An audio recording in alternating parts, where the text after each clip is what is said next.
है नहीं वो टेस्ट कैसे हुआ? इजी था इस बार तो। क्या अरे क्या नेम बेटा आपका? आप मेडिकल में हैं? ओह, दोस्त हैं ये आपके? अच्छा अच्छा। हाँ बायो भी आई थी।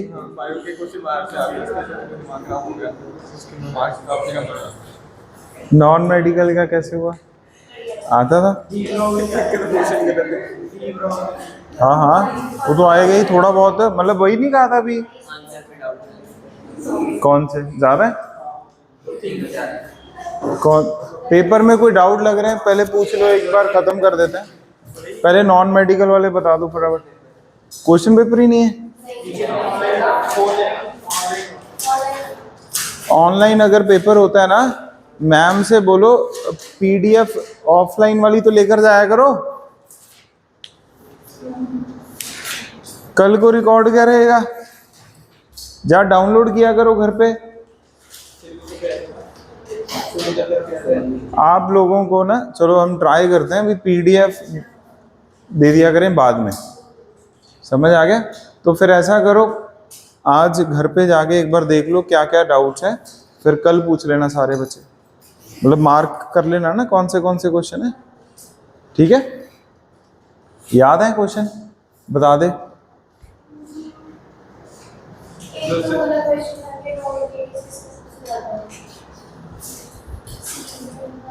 चलो कोई नहीं, कल कर लेते हैं। मेडिकल वाले पूछ लो अगर कोई डाउट है तो।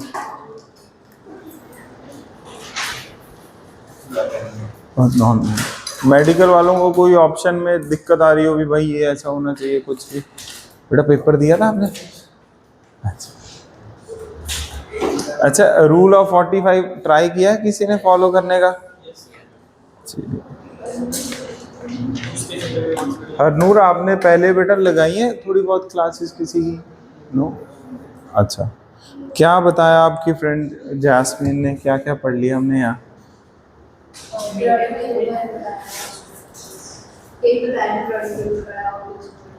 अच्छा अच्छा अच्छा अच्छा है, मतलब सही बताया। सेकंड चैप्टर हमने स्टार्ट किया हुआ है पीरियोडिक प्रॉपर्टीज। ठीक है, कितना पढ़ लिया था? वेरी वेल यार जैस्मिन। आयोनाइजेशन एनर्जी का हेडिंग लिख लिया था हमने। ठीक है,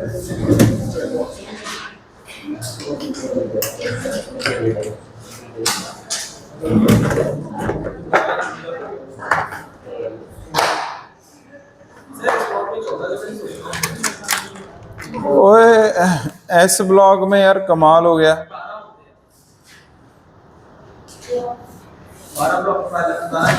14 एलिमेंट्स किसने कह दिया? 14 गलती से हो गया है, 12 मारना था टिक। अच्छा 14 नहीं आएगा यार आंसर एस ब्लॉक में, 14 थोड़ा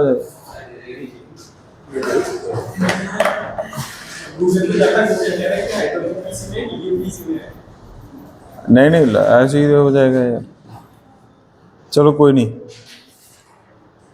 पहले हम आगे बढ़ते हैं। कितना पढ़ लिया था? आयोनाइजेशन स्टार्ट करना था ना हमें। वंशिका बेटा बताओ, आयोनाइजेशन वर्ड के बारे में क्या पढ़ा था हमने?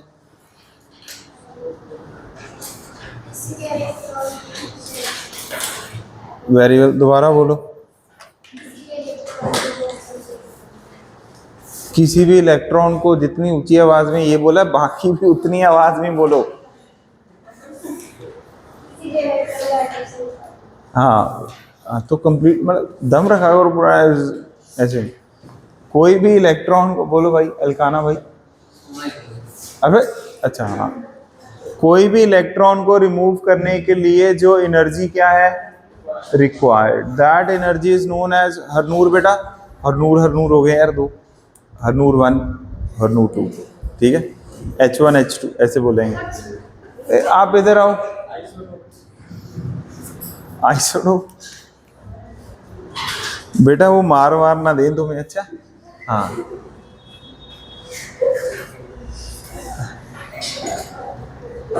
बेटा क्लास का आपका जो मन करेगा, समझे क्या, अगर ये ज्यादा बोलेगा तो। आयोनाइजेशन एनर्जी क्या होता है बोलो? Energy required to remove an electron. यही हो गया कि नहीं हो गया? कहां से? फ्रॉम द, हाँ मतलब फ्रॉम द एटम। ठीक है, एटम का स्टेट कौन सा होना चाहिए? गैसियस होना चाहिए। कौन सा होना चाहिए? गैसियस। क्लियर? तो ये होता है आयोनाइजेशन एनर्जी। तो हेडिंग क्या लिखा है? Ionization energy. इसी को ही और क्या बोल देंगे हम? Ionization potential. इसी को ही क्या बोल देंगे? Ionisation enthalpy. ओ भाई इधर आ जाओ, वंशिका बेटा इधर हो जाओ, इधर हो जाओ। हनूर बेटा जिधर बैग है आप उधर बैठो। बेटा आप कहाँ चले गए थे? अच्छा, मैं कहीं फिर सिंगिंग में हो गए। बस ठीक है, नहीं नहीं नहीं, इधर थोड़ा थोड़ा इधर इधर होकर बैठो, गैप रहना चाहिए, इधर बहुत बातें कर रहे हैं। हाँ फिर जरूरी तो नहीं बैठना है एक साथ, ऐसे ही बैठो ना, सिमेट्री बेटा, सिमेट्री। हाँ जा तो लास्ट बेंच पे बेटा, जा फर्स्ट बेंच पे, दो ही ऑप्शन है। आयोनाइजेशन एनर्जी, आयोनाइजेशन, हाँ, और आयोनाइजेशन एंथैल्पी।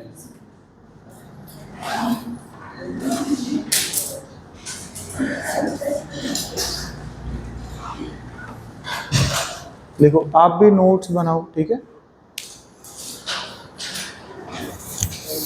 अभी तो बस आपने देखना है, अभी लैंग्वेज वगैरह समझ आ रही है क्या है इधर, कैसे सिस्टम है, बस ओके। धीरे धीरे जैसे आप क्लासेस लगाओगे 3-4 तो फिर रिदम बनेगा। ओके बेटा, बायो किधर जाते हैं? बायो सर साथ में ही जाते हैं, ठीक है। चलो ठीक है, अब लिखो डेफिनेशन। पहला पॉइंट लिखो, आयोनाइजेशन एनर्जी को आई डॉट ई लिखते रहना। Okay, ionization energy is the minimum energy required to remove an electron. ठीक है, ionization energy is the minimum energy required to remove an electron from an isolated gaseous atom, from an isolated gaseous atom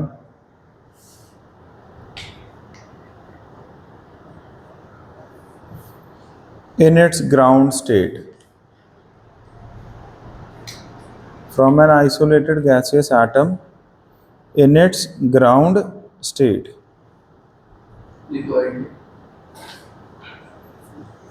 It is the minimum energy required to remove an electron from an isolated gaseous atom, from an isolated gaseous atom कहाँ पर present होना चाहिए? In its ground state. Okay, एक फिर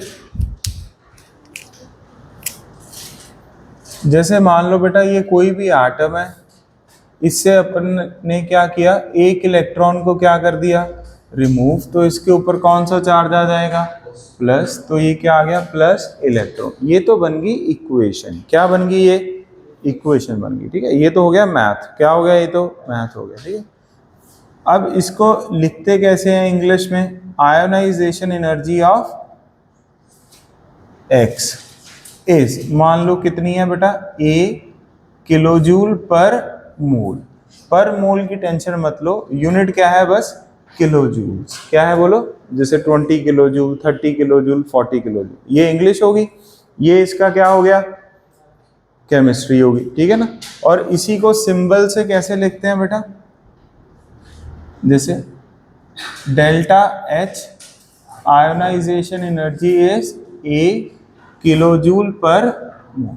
तो आपको इससे ये लिखना आना चाहिए, ये वाली इक्वेशन से ये बोलना आना चाहिए, ये मैथ में ये जो लिखा हुआ है इससे आपको इक्वेशन लिखनी आनी चाहिए। मतलब ये तीनों आपको इंटर रिलेट करने आने चाहिए। समझ आ गया कि नहीं आ गया? लिखो लिखो।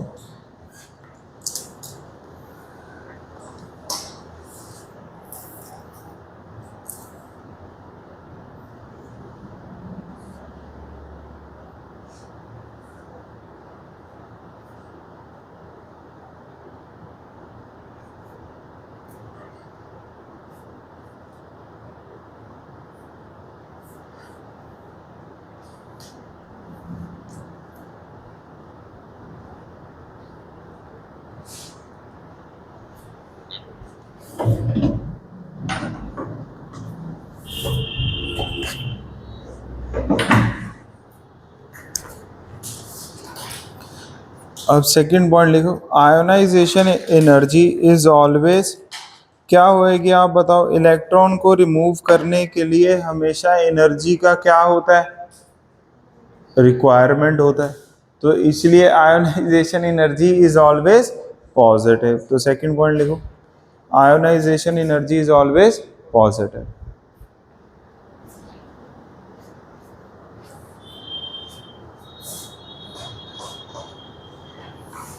फॉर न्यूट्रल एटम, ठीक है, ionization energy is always positive for neutral atom.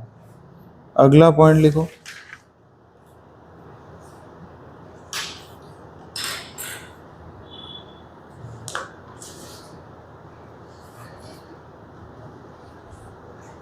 successive ionization energies always increases।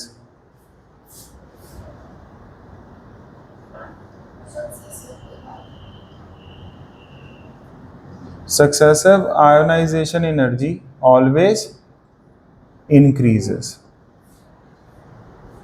क्या मतलब हुआ इसका? इसका मतलब ये हो गया, ठीक है, लिखना है, जैसे एल्यूमिनियम से बेटा हमने एक इलेक्ट्रॉन क्या कर दिया? रिमूव, तो ये एल्यूमिनियम प्लस बन जाएगा कि नहीं यार? प्लस क्या लिख देंगे? इलेक्ट्रॉन। इस प्रोसेस में जो भी कोई एनर्जी रिक्वायर्ड है उसको पहली बात तो कौन से सिंबल से लिखते हैं? Delta H. बोलो डेल्टा एच। डेल्टा क्या होता है? चेंज। क्या होता है? चेंज। एच क्या हो गया? Enthalpy change. बोलो, ठीक, लिखेंगे हम आराम से लिखेंगे। डेल्टा एच का मतलब होता है एंथैल्पी चेंज। अच्छा, एंथैल्पी एक फैंसी वर्ड है। क्या वर्ड है? बोलो, फैंसी वर्ड है। इसका मतलब होता है टोटल एनर्जी में कितना चेंज आया। अगर पहले रिएक्टेंट के पास एनर्जी है 20 जूल्स, कितनी है? अभी जो प्रोडक्ट बन गया, अब तो रिएक्टेंट खत्म हो गया, अब कौन बन गया? प्रोडक्ट। इसके पास एनर्जी आ गई 30 जूल। कितनी आ गई? तो नेट एनर्जी कितना हो गया? फाइनल 30, इनिशियल 20, तो चेंज 10 का आ गया कि नहीं? पॉजिटिव आया कि नेगेटिव आया? पॉजिटिव आया। क्या आया? पॉजिटिव। मान लो रिएक्टेंट के पास एनर्जी क्या है? 20, अब प्रोडक्ट के पास एनर्जी कितनी है? 10। कितनी है? तो फाइनल कितना है? 10।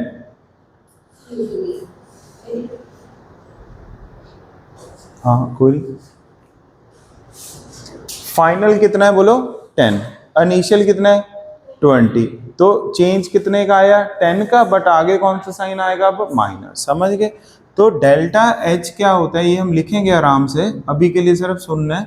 क्या होता है? Enthalpy change. इसका मतलब एक तरह से आप क्या बोलोगे? Energy change. और चेंज अपने आप में एक सेंटेंस है जिसका मीनिंग होता है फाइनल माइनस इनिशियल। समझ आ गया कि नहीं आ गया? ओके। अब एल्यूमिनियम से क्या बना बेटा? इस प्रोसेस में जो भी कोई क्या हो रही है? एनर्जी चेंज हो रही है। उस एनर्जी चेंज का नाम क्या है? Ionization energy. क्यों? इसमें इलेक्ट्रॉन क्या हो रहा है? रिमूव हो रहा है। क्या हो रहा है? Electron remove. एनर्जी चेंज तो है ही है, पर साथ में इसका नाम क्या है? Ionization energy. मान लो ये कितनी है बेटा? 20 किलो जूल। कितनी है? पर मोल। अच्छा, फिर हमने क्या किया? जो हमारे पास एल्यूमिनियम बना, हमने इससे भी एक इलेक्ट्रॉन क्या कर दिया? रिमूव कर दिया। तो प्लस से अगर एक इलेक्ट्रॉन जाएगा तो इसके पास कितना चार्ज रह जाएगा? +2। तो इस केस में जो हमारे पास एनर्जी चेंज आया वो दो तीन ऑप्शन है। कितने ऑप्शन है? तीन। पहला ऑप्शन है भी 15 होएगा, 20 होएगा कि 25 होएगा। क्या पहले से ज्यादा एनर्जी चाहिए, पहले जितनी एनर्जी चाहिए, कि पहले से कम एनर्जी चाहिए? यही तीन ऑप्शन है कि नहीं है हमारे पास? यस। तो सक्सेसिव आयोनाइजेशन एनर्जी, सक्सेसिव का मतलब एक के बाद एक के बाद एक, दीज ऑलवेज इंक्रीजेस। तो इसके अकॉर्डिंगली आंसर क्या आएगा यहाँ पे? 25 किलो जूल पर। हमें पता है एल्यूमिनियम 3 इलेक्ट्रॉन तक क्या कर सकता है, मतलब 3 इलेक्ट्रॉन हमें प्रोवाइड कर सकता है। तो यहाँ पर क्या आ गया बेटा? एल्यूमिनियम +3। तो इस केस में जो क्या कौन सी एनर्जी आ गई? आयोनाइजेशन एनर्जी, वो 25 से भी क्या आएगी? ज्यादा। ठीक है, वो आ गई मान लो 75 किलो जूल पर मोल। क्या आपको ये सिस्टम समझ आ गया कि नहीं आ गया? तो पहले ये लिखो बेटा।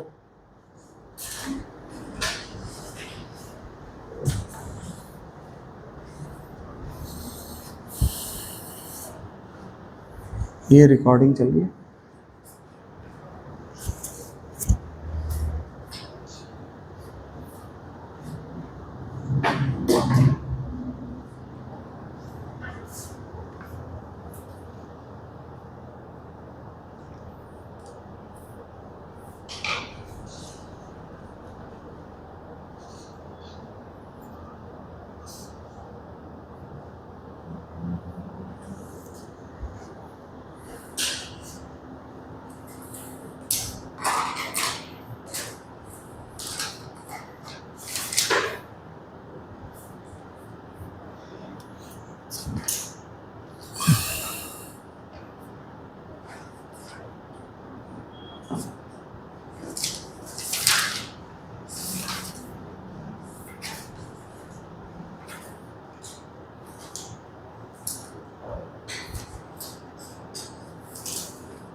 लिख लिया?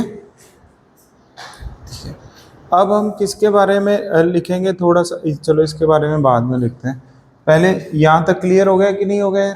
ठीक है, अब नोट करके जब ब्रैकेट में लिख लेना किसके बारे में? Delta H. डेल्टा एच का क्या नेम है? बोलो। Enthalpy change. ये कैसा वर्ड है? फैंसी वर्ड है, जिसका नेम क्या होता है? Energy change. और चेंज हमेशा क्या होता है बेटा? फाइनल माइनस इनिशियल, मतलब energy of the product minus energy of the reactant. ये क्या होता है? डेल्टा एच होता है। ये नोट करके थर्ड पॉइंट के बाद नोट करके लिखो बेटा। फर्स्ट पॉइंट ये,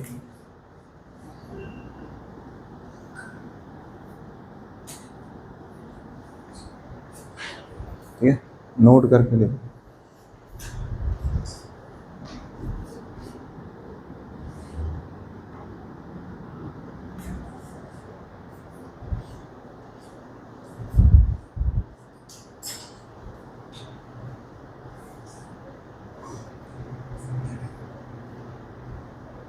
ठीक है, अब सीरत बेटा डेल्टा एच की वैल्यू जा तो क्या आएगी? पॉजिटिव, जा फिर डेल्टा एच की वैल्यू क्या होती है? नेगेटिव। ये तो एनर्जी चेंज है, ये कोई भी रिएक्शन का एनर्जी चेंज है। ठीक है, ओके, ये पॉजिटिव भी हो सकता है और ये नेगेटिव भी हो सकता है। क्लियर? सर आपने तो लिखवाया ये ऑलवेज क्या होता है? पॉजिटिव, बट वो गोरेकमन बेटा कौन से केस में? सिर्फ आयोनाइजेशन के। पर अगर कोई और तरह की कोई रिएक्शन होगी तो उसमें एनर्जी पॉजिटिव भी हो सकती है चेंज और नेगेटिव, बट आयोनाइजेशन के केस में हमेशा क्या होता है? पॉजिटिव। ये तो एक पर्टिकुलर नाम है। जैसे आप ये मान के चलो डेल्टा एच, मैं जैसे बच्चों को बताता हूँ, एक ना चैप्टर है थर्मोडायनामिक्स, उसमें पढ़ते हैं ये। ठीक है, पर आप अभी भी समझो डेल्टा एच एक पिज्जा की तरह है। किसकी तरह? एक पिज्जा की तरह, समझ गए ना? आपने फार्म हाउस ऑर्डर किया, वो भी क्या है? ठीक है, पेपे पनीर किया, वो भी, समझ गए? मैक्सिकन ग्रीन वेव किया, वो भी पिज्जा। मतलब डेल्टा एच तो क्या है? अब वो उसमें समझ रहे हो क्या? मशरूम है कि नहीं है, वो डिपेंड करेगा ना भी आपने पनीर वाला किया है कि फार्म हाउस की, उस पर डिपेंड। समझ आ गया कि नहीं आ गया? तो डेल्टा एच तो इन जनरल क्या है, एनर्जी चेंज। ये पॉजिटिव भी हो सकता है, और अगर आपने कौन सा पिज्जा ऑर्डर कर दिया आयोनाइजेशन एनर्जी वाला, तो उसमें जो डेल्टा एच की वैल्यू आएगी वो ऑलवेज क्या आएगी, पॉजिटिव। पर कहीं आपने मैक्सिकन ग्रीन वेव कर दिया तो मतलब कोई और भी आ सकता है, चीज बस कोई। समझ आ गया कि नहीं आ गया? तो डेल्टा एच पॉजिटिव या डेल्टा एच, अगर डेल्टा एच पॉजिटिव होता है तो इसका मतलब प्रोसेस क्या होती है, एंडोथर्मिक। क्या होती है बोलो? अभी के लिए आपने ये याद रखना है। डेल्टा एच नेगेटिव का मतलब क्या होता है बेटा, कौन सी प्रोसेस होती है ये, एक्सोथर्मिक।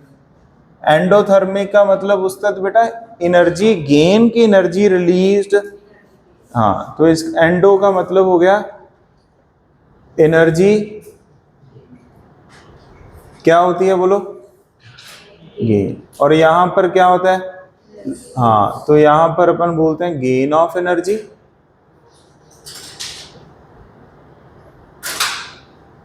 यहां पर हम क्या बोलते हैं, लॉस ऑफ एनर्जी। अच्छा, ये इस बार मैं 10th वालों बच्चों को 10th में ही समझा रहा हूँ, समझ रहे हो? ये वाली चीज थोड़ी थोड़ी आनी चाहिए।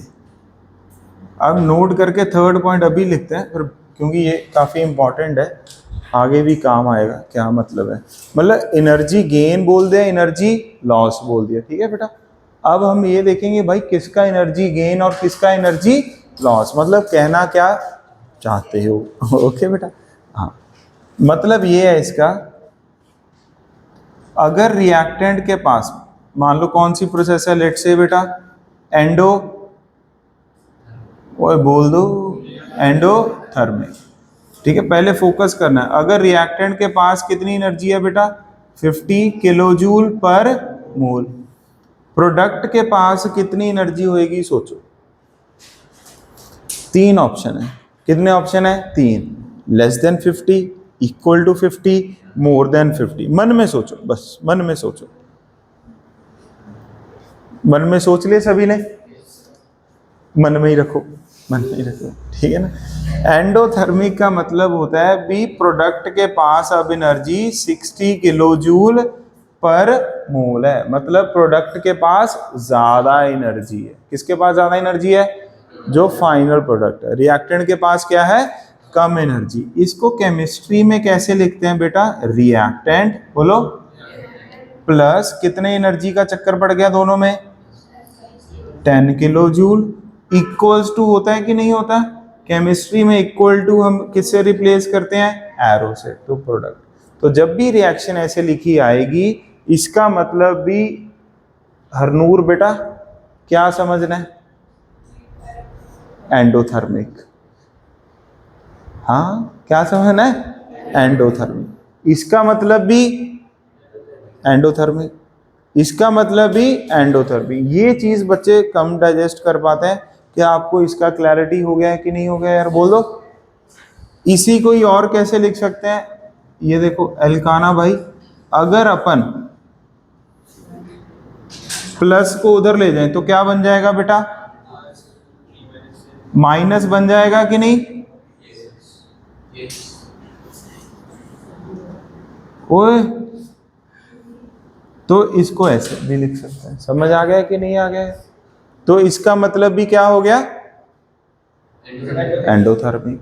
कैसे समझना है, reactant equal to product minus something, तो इसका मतलब रिएक्टेंट की एनर्जी कम है, प्रोडक्ट की एनर्जी ज्यादा। ये इंपॉर्टेंट पॉइंट्स हैं, ये काफी समय बेसिक केमिस्ट्री ये यूजुअली बताते नहीं है, अज्यूम करते हैं 10th तक पता होगा। 10th वाले अज्यूम करते हैं 11th में बताएंगे, तो बेचारा बच्चा ना इधर का रहा ना उधर का। हाँ इसलिए मैंने ये पहले ही बता देता हूँ भी, ताकि धीरे धीरे डाइजेस्ट हो जाए चीजें बेटा, बस उससे बेटा, है ना। हाँ अच्छा नहीं लगेगा, इनके दोस्त आए ये कहेंगे तुम्हारे तो डांट पड़ गई।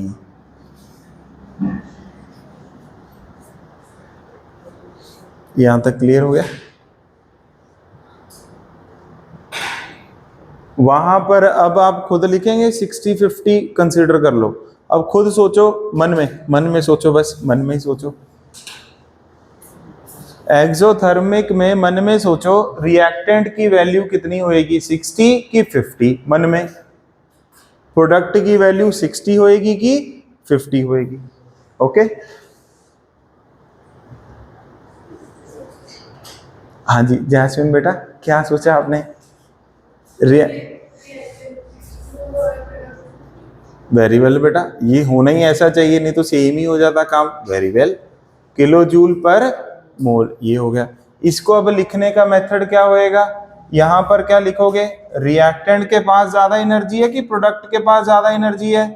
रिएक्टेंट के पास ज्यादा एनर्जी है, इक्वल टू क्या आ जाएगा बेटा यहाँ पे, प्रोडक्ट।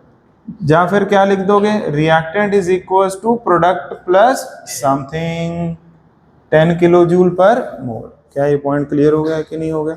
तो आपको ये वाली नोटेशन आनी चाहिए, ये क्वेश्चन आता है प्रीवियस ईयर में, और खुद बच्चों को गैस करना होता है ये एंडो है कि एक्सो। आप क्यों नहीं आए थे फ्राइडे को? टेस्ट के कारण नहीं छुट्टी लेनी है यार, बस समझ रहे हो? मेरा तो बस इतना ही कंसर्न है ना, बाकी जो भी कुछ है ऐसा नहीं है भी टेस्ट है तो हम एक दिन छुट्टी ले लें।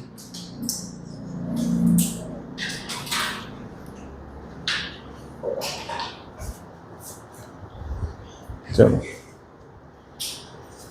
अब फोर्थ पॉइंट लिखो बेटा, नोट करके। तो सारे पॉइंट्स क्या हो गए हैं ये तीनों, बोल दो फटाफट। ठीक, पहला पॉइंट क्या है, डेल्टा एच का नेम क्या है? सेकंड पॉइंट क्या है, ये पॉजिटिव भी, और पॉजिटिव का मतलब गेन ऑफ एनर्जी। कौन गेन करेगा एनर्जी? प्रोडक्ट, मतलब प्रोडक्ट के पास ज्यादा एनर्जी। लॉस किसका हो रहा है, रिएक्टेंट से एनर्जी चली गई कि नहीं? पहले रिएक्टेंट ने एनर्जी गेन किया तो जो बनाया उसका ज्यादा एनर्जी, फिर रिएक्टेंट ने एनर्जी क्या कर दिया, लूज कर दिया, जो प्रोडक्ट बना उसका एनर्जी कम है। यहां तक एकदम डिट्टो क्लियर हो गया कि नहीं? अरे बोल दो। चलो अब फोर्थ पॉइंट लिखो,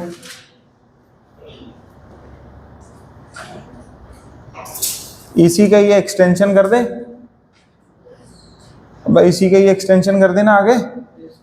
ठीक है, आप देखो IE1 ऑफ एल्यूमिनियम, इसकी वैल्यू कितनी है बोलो, 20 किलो जूल पर मोल।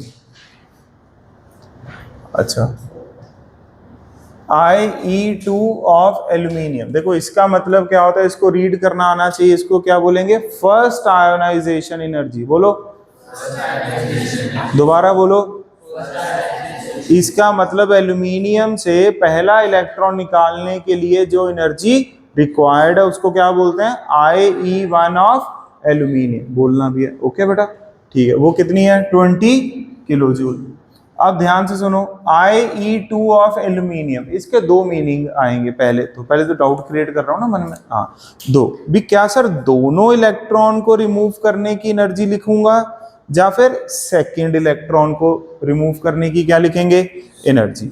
सर IE2 का मतलब दो इलेक्ट्रॉन को रिमूव करने का एनर्जी है कि दूसरे वाला इलेक्ट्रॉन को रिमूव करने की एनर्जी है? बोलो सेकेंड वाला इलेक्ट्रॉन। बोलो 2 इलेक्ट्रॉन्स नहीं है, क्या है, सेकेंड वाला इलेक्ट्रॉन। जैसे ये रहा, एल्यूमिनियम से पहला इलेक्ट्रॉन ये रिमूव हो गया, इसके लिए एनर्जी कितनी चाहिए, 20 जूल। ये दूसरा इलेक्ट्रॉन, ना के दोनों इलेक्ट्रॉन को रिमूव करने का एनर्जी। इसको क्या बोलते हैं, IE2 ऑफ एल्यूमिनियम। ये कौन सी इक्वेशन आएगी इसकी, सेकेंड वाली इक्वेशन आएगी। अब ध्यान से सुनो, इसकी वैल्यू कितनी आएगी बेटा, 25 किलो जूल पर मोल। तो सारे बच्चे अब ऊंची आवाज में बोले, इसका मतलब क्या हो गया, 3 और third. Very well, third ionization energy of aluminium, मतलब हिंदी में बोलो तीसरा की तीसरा इलेक्ट्रॉन को रिमूव करने का कितना एनर्जी है। इधर ही फोकस करो, अभी खत्म नहीं हुई ये चीज है। ठीक है, अब अगर मान लो आपकी जिंदगी में ये इक्वेशन अब नहीं रही, ये चली गई, बोलो वो इक्वेशन चली गई, ठीक है बेटा? क्या अब ये रिएक्टेंट है कि नहीं है? यस, ये तो रिएक्टेंट अभी भी है। क्या मैं ये बोल सकता हूं, first ionization energy of aluminium plus, aluminium plus का पहला इलेक्ट्रॉन रिमूव करूंगा तो क्या बन जाएगा, एल्यूमिनियम प्लस 2। क्या ये सिंपल चीजें समझ आ रही हैं कि नहीं आगे? और इसी को ही क्या बोल सकते थे, और Ie2 ऑफ एल्यूमिनियम। तो अब सारे बच्चे बताओ, क्या इसको मैं ये बोल सकता हूं भी दिस इज Ie2 ऑफ, मतलब एल्यूमिनियम प्लस का पहला इलेक्ट्रॉन रिमूव किया, ये बन गया। एल्यूमिनियम प्लस का जब दूसरा इलेक्ट्रॉन रिमूव करेंगे तो ये बन जाएगा कि नहीं बन जाएगा यार, बोल दो, कोई डाउट? तो इसको क्या बोलते हैं, Ie2 ऑफ या फिर Ie3 ऑफ। कोई डाउट किसी बच्चे को? ओके है क्या? इसी को ही Ie1 ऑफ क्या लिखूंगा बेटा, एल्यूमिनियम प्लस 2। क्या आपको एकदम घर कर गई है ये चीज? लिखो बेटा।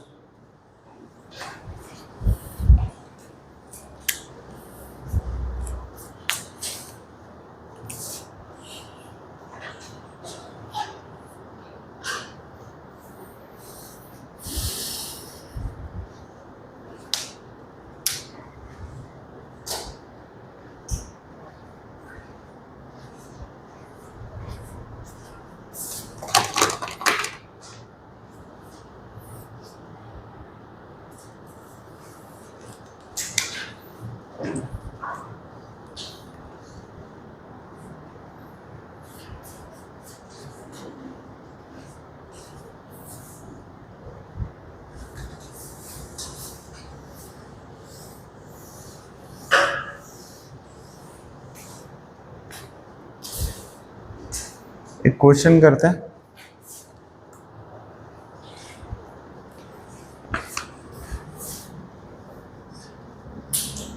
एम कोई भी क्या है बेटा, एक एलिमेंट, कौन सी स्टेट में है ये?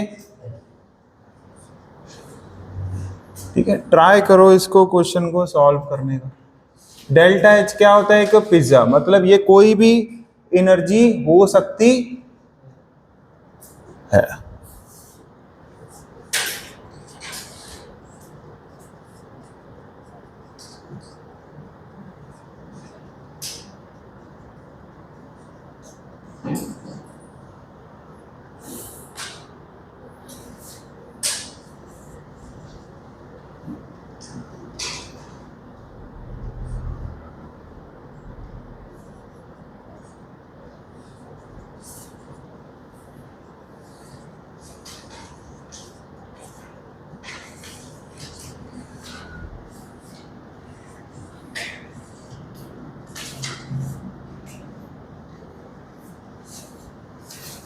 मतलब मैं ये चाहता हूं भी आप लोग ना खुद इसको आंसर फ्रेम करो भी, ये क्वेश्चन मार्क है कि नहीं है, इस पे जा तो कभी 1 आएगा, जा कभी क्या आएगा 2। जैसे ही अगर इधर 1 आएगा तो इधर क्या आना चाहिए, समझ आ गया कि नहीं? मतलब मैं चाहता हूं पहले आप खुद ट्राई करो, ऑल्दो समझाना मेरे को, ये समझ आ गया कि नहीं? क्वेश्चन मार्क की जगह पे जा तो 1 आएगा बेटा, जा क्या आएगा, अगर 1 आएगा तो फिल इन द ब्लैंक में क्या आएगा, अगर क्वेश्चन मार्क 2 आएगा तो फिल इन द ब्लैंक में क्या आएगा। ये 3 ऑप्शंस बनते हैं, तीनों को फिल करो। मैं इसको आसान भी बना सकता था बट चाहता हूं थोड़ा सा दिमाग ज्यादा लगाओ।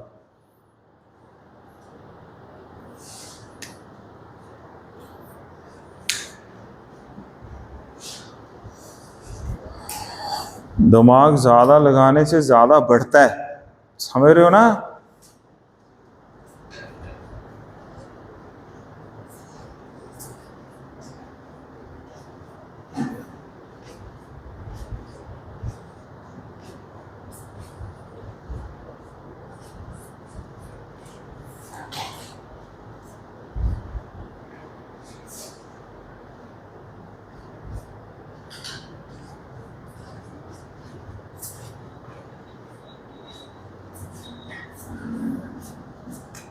ओ भाई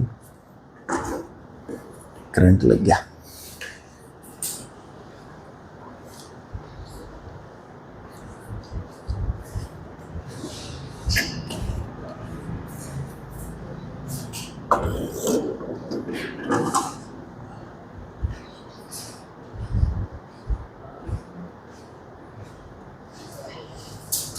सोचो सोचो,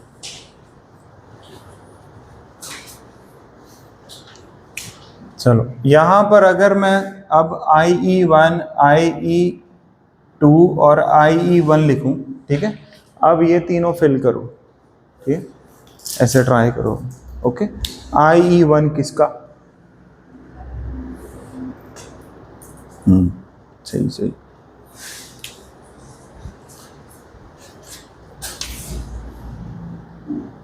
मतलब हमें किस किस चीज का डेटा मालूम है। अगर मान लो बेटा मैं यहाँ पर 100 लिख दूं, क्या लिख दूं? 100, यहाँ पे 150 लिख दूं, यहाँ पे 150। अब आप ये तीनों ब्लैंक्स को ट्राई करो कंप्लीट करने का।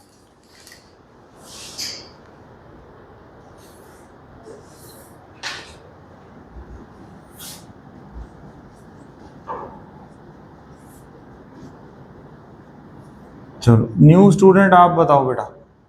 IE1 100 वैल्यू, पहले तो ये देखो किसका है यार, फर्स्ट का है कि सेकंड का है? फर्स्ट इक्वेशन में आ रहा है 100 बेटा कि सेकंड में आ रहा है 100? फर्स्ट में आ रहा है, ठीक है।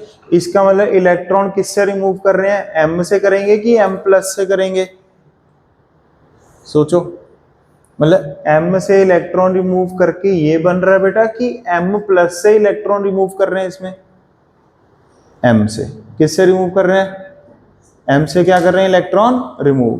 तो this is the first ionization energy of किसका है? M का। क्लियर हो गया कि नहीं होगा? गोरिकमन सेकंड बताओ बेटा। IE2 मतलब सेकंड की 2 सेकंड, सेकंड आयोनाइजेशन एनर्जी, ये किसका होएगा? M का। Very well. और फर्स्ट आयोनाइजेशन एनर्जी ये किसका होएगा? M प्लस का। क्या ये पॉइंट समझ आ गया कि नहीं आ गया सभी बच्चों को? दोबारा है M प्लस का तो पहला इलेक्ट्रॉन कहेंगे, बट M का कौन सा इलेक्ट्रॉन कहेंगे?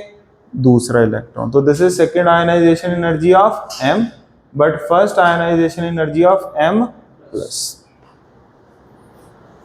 ठीक है,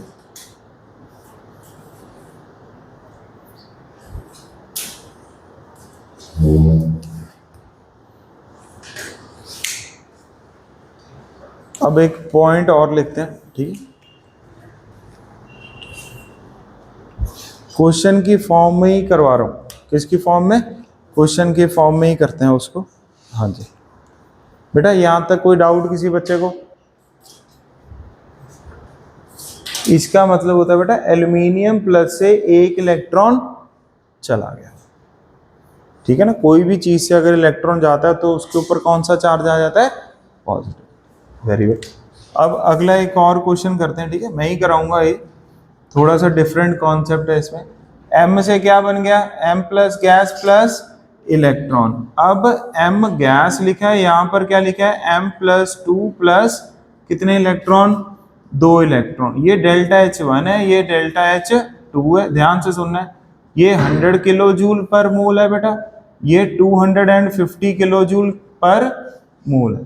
चलो अब पहले तो इधर क्वेश्चन देखो आप सारे बच्चे, क्वेश्चन लिखो, फिर मैं कुछ पूछूंगा। पहले क्वेश्चन लिखो।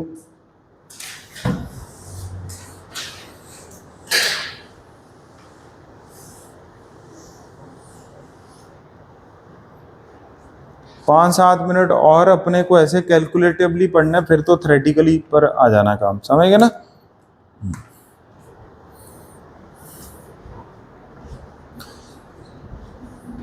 बेटा पिन्नियां कौन खाता ठंड च? पिन्नियां, हाँ देखो घर वाले बनाते हैं ना, देसी घी घरे भी कढ़ के। हुण बेटा ਉਹਦਾ सही सदुपयोग करन दा टाइम आ गया।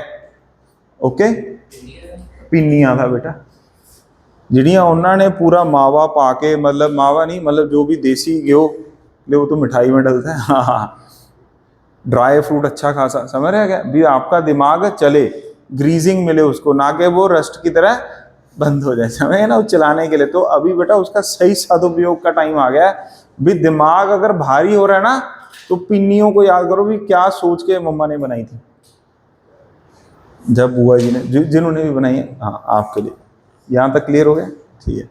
अब देखो, अगर मैं आपको पूछूं ऊपर की 2 इक्वेशन और ये वाली दोनों इक्वेशन में कुछ फर्क है कि सेम है?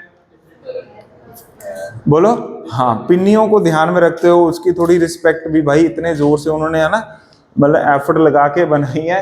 तो आप देखो दोनों में कुछ तो डिफरेंस दिख रहा है कि सेम दिख रहा है? डिफरेंस है बेटा, पहला तो सेम है पर दूसरे में यहाँ पे प्लस है, यहाँ पे प्लस नहीं है। अब हमें इक्वेशन समझ आनी चाहिए, बिल्कुल सेम है।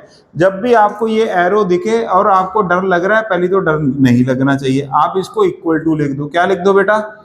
Equal to. समझ? इसका मतलब है m में से एक इलेक्ट्रॉन चला गया, यहाँ m में से दो इलेक्ट्रॉन एक साथ चले गए। क्या आपको दोनों में डिफरेंस समझ आ गया कि नहीं? यहाँ पर क्या है, m से एक इलेक्ट्रॉन गया, फिर m प्लस से दूसरा इलेक्ट्रॉन गया। यहाँ पे एक एक इलेक्ट्रॉन का इक्वेशन लिखा है, यहाँ पे दोनों का ही एक साथ लिख दिया कि नहीं लिख दिया यार? अच्छा, अब इसका मतलब क्या होता है बेटा, आपको ये समझ आना चाहिए क्योंकि मैं अभी समझाऊंगा इसलिए, ठीक है? हाँ, इसका क्या मतलब होता है, ये वाली इक्वेशन का क्या मतलब होता है? अब लिखो सारे बच्चे पैरेलली, मैं इधर लिख रहा हूं।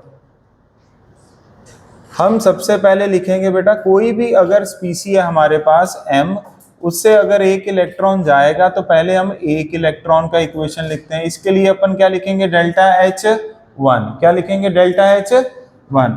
ठीक है बेटा, इसकी वैल्यू कितनी दी हुई है इन्होंने? 100 किलो जूल पर मोल। फिर आप m प्लस से एक और इलेक्ट्रॉन भेजोगे, यहां पर क्या लिख दोगे? प्लस इलेक्ट्रॉन, और इसको क्या लिखोगे? Delta H। क्या लिख दोगे? यहाँ पे ना डेल्टा H2 मत लिखो, ठीक है? यहाँ पे डेल्टा H2 मत लिखो, सिर्फ डेल्टा H लिख लो। क्या लिख लो? सिर्फ डेल्टा H, ठीक है? यहाँ पर कितना एनर्जी चेंज हो गया बेटा, ये अपने को नहीं पता। बोलो, ये अपने को नहीं पता, पर हमें प्लस माइनस तो आता है कि नहीं आता? यस। लेफ्ट हैंड साइड को लेफ्ट हैंड साइड से ऐड करो, राइट हैंड साइड को इधर ही देखो यार, m से क्या बना बेटा? m plus. एरो को किससे लिखते होते हैं? इक्वल टू से। ऊपर क्या लिखा हुआ है? m plus. इधर क्या लिखा हुआ है? m plus 2। Electron plus electron कितने हो गए? 2 इलेक्ट्रॉन। m प्लस से m प्लस क्या हो गया? Cancel out. तो इसका मतलब जो हमारे पास फाइनल इक्वेशन आएगी, क्या वो m से m प्लस 2 प्लस 2 इलेक्ट्रॉन का इक्वेशन आ गया कि नहीं आ गया यार? बोल दो। अगर मैं इन दोनों को ऐड करूं, क्या ये वाला इक्वेशन मिल सकता है मेरे को? बोलो यस, बोलो यस। ठीक है, इस इक्वेशन के लिए जो हमें डेल्टा H दिया हुआ है वो कितने जूल दिया हुआ है बेटा? 250 किलो जूल पर मोल। होता क्या है, ये कौन सी इक्वेशन है सारे बच्चे? बोलो फाइनल इक्वेशन है सर। कौन सी इक्वेशन है ये मान लो इक्वेशन नंबर 1 है, ये मान लो इक्वेशन नंबर 2 है। तो हम क्या लिखते हैं अभी, जो फाइनल इक्वेशन है, मैथ में पढ़ते थे ना 10th क्लास में, इक्वेशन 1 प्लस इक्वेशन 2 को ऐड करेंगे तो कौन सी इक्वेशन मिल जाएगी हमें? Final equation. क्या ये पॉइंट समझ आ गया कि नहीं? सिमिलरली मेदनी बेटा, यहाँ पर क्या लिखो? Delta H। इधर क्या लिखो? Delta H1। इधर क्या लिखो? Delta H2। तो डेल्टा H की वैल्यू कितनी दी हुई है? 250। इसकी वैल्यू कितनी दी है? 100। इसकी वैल्यू डेल्टा H2। तो डेल्टा H2 कितना आ गया यार? बोलो 150 किलो जूल पर मोल। क्या ये पॉइंट समझ आ गया कि नहीं आ गया? ऐसी इक्वेशंस को हम आगे डील करेंगे जब हम थर्मो में पढ़ेंगे, तब अपना पूरा चैप्टर ही है, समझे? तब आपको बहुत ही ज्यादा सरल लगेगा। क्यों? अब आ गया ना, पहली बार जब चीजें आती हैं थोड़ी डिफरेंट लगती है। पहले तो इधर ध्यान दो सारे बच्चे, m से m प्लस बना, कितनी एनर्जी चाहिए? m से अगर 2 इलेक्ट्रॉन रिमूव करेंगे तो कितनी एनर्जी चाहिए? 250। तो इसका मतलब सेकंड वाले इलेक्ट्रॉन को रिमूव करने के लिए कितनी एनर्जी चाहिए? 150। समझ आ गया कि नहीं आ गया? पहला इलेक्ट्रॉन, अरे बोलो, पहले पार्टिसिपेट करो फिर लिखना है इसको। पहला इलेक्ट्रॉन रिमूव करने के लिए कितनी एनर्जी चाहिए? 100 बेटा, 100। 2 इलेक्ट्रॉन को कंप्लीटली रिमूव करने के लिए कितनी एनर्जी चाहिए? 250। कितनी? 250। इसका मतलब अगर मेरे को सिर्फ दूसरे वाला इलेक्ट्रॉन रिमूव करना था, सिर्फ दूसरे वाला इलेक्ट्रॉन रिमूव करना था, तो कितनी एनर्जी चाहिए होगी? 150। क्या ये सिंपल मैथ समझ आ गया कि नहीं आ गया? अरे बोल दो, 250 रुपए की चीज है ना यार एक। समझ आ गया कि नहीं आ गया? मान लो ये जो मार्कर है, दो मार्कर और डस्टर, ये सही है, मार्कर और डस्टर। मार्कर का प्राइस है 100 रुपए, कॉम्बो का है 250। तो बताओ बेटा डस्टर का प्राइस कितना हुआ? 150। क्या ये पॉइंट समझ आ गया कि नहीं? पहला इलेक्ट्रॉन रिमूव करने के लिए 100, टोटल 250, तो इसके लिए 150। Chemistry in everyday life, okay.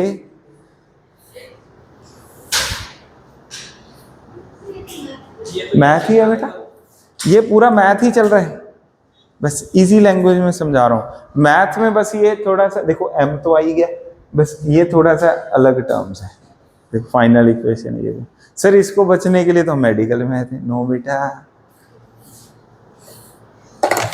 हाँ क्या कह रहे हैं? जो अपन डायरेक्टली ना राशनल के बारे में देखते हैं, इसको में 250 मीटर उसमें पहले वाली की 100 होता है, तो डायरेक्टली इसको माइनस करते हैं। हाँ बेटा, अगर मैं डायरेक्टली कर देता ना, बच्चे वो गेट से उधर हो जाते, डायरेक्टली चले जाते नीचे। ये क्या चल रहा है, समझ रहे हैं? पहली बार थोड़ा तोड़कर समझाना पड़ता है, फिर उसके बाद जैसे ही आपका सिस्टम सेट हो जाता है, फिर आपको लगे ये तो सरल है ना, इजी है। पहली बारी में नहीं बेटा। यहां तक सभी को समझ आ गया? ठीक है। अब ऐसा करो, 3.11 पर पढ़ो, मोस्ट वैल्यूएबल पॉइंट में 3.11 पेज पर आओ।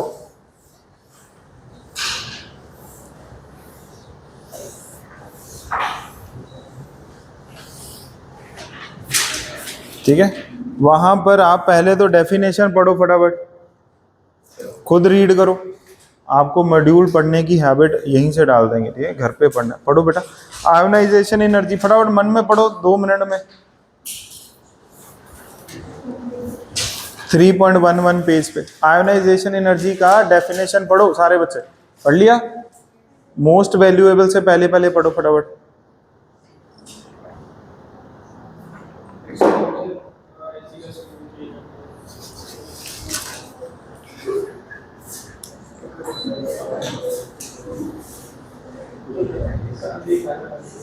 ओए यार, तुम पॉइंट्स पढ़ो, 10 मिनट अगला कॉन्सेप्ट करना है, फिर वाटर ब्रेक करनी है।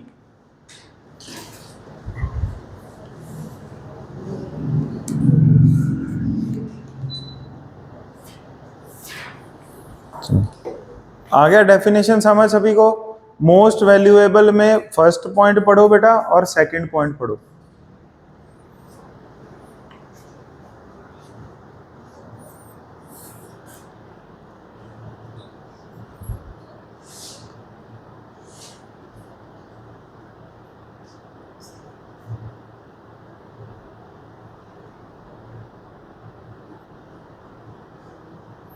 पढ़ लिया फर्स्ट और सेकंड पॉइंट? ठीक है, चलो क्लैरिटी होगी। IE1 ऑफ ए प्लस किसके इक्वल है बेटा? IE2 of A. IE1 लिखना था, इन्होंने E1 लिख दिया गलती से, कोई दिक्कत तो नहीं? No. IE1 of A plus 2 किसके इक्वल है? IE2 of A plus and IE3 of A. यहां तक क्लियर हो गया कि नहीं हो गया सभी बच्चों को? ओए यस नो बोल दो भाई। हाँ ठीक है। अब हमने कितने पॉइंट्स लिख लिए बेटा? 5th पॉइंट लिखो। ये भी लास्ट पॉइंट है मैथ का, फिर उसके बाद तो थ्योरेटिकल, बस फिर तो थ्योरी है, याद करनी है। ये बस दिमाग वाला, वो समझ रहे हो क्या? ये भी, इसमें भी पिन्नियां, ओके? हाँ, पीपी पिन्नी पॉइंट, ये भी सही है। तो लिखो, with the help of ionization energy data, with the help of ionization energy data, comma, we can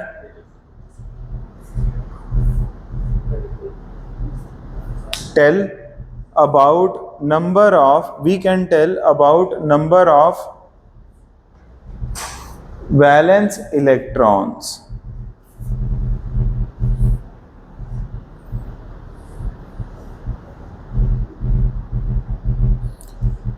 वही इधर ही आ रही है क्या ट्रेन?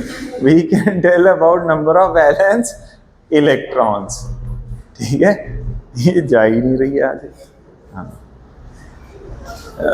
वैलेंस इलेक्ट्रॉन्स का मतलब होता है आउटर मोस्ट शेल के इलेक्ट्रॉन्स। समझ आ गया कि नहीं? अब हमें इसको पढ़ना है, ठीक है? पहले इधर थोड़ा सा ध्यान देना, पहले सुनना समझना। लिख लिया ये पॉइंट? फिर उसके बाद लिखो अप्रोच। अरे आंसर क्या आएगा इससे, देखो सडन जंप, बोलो बस ये देखना आपने, sudden jump. Okay,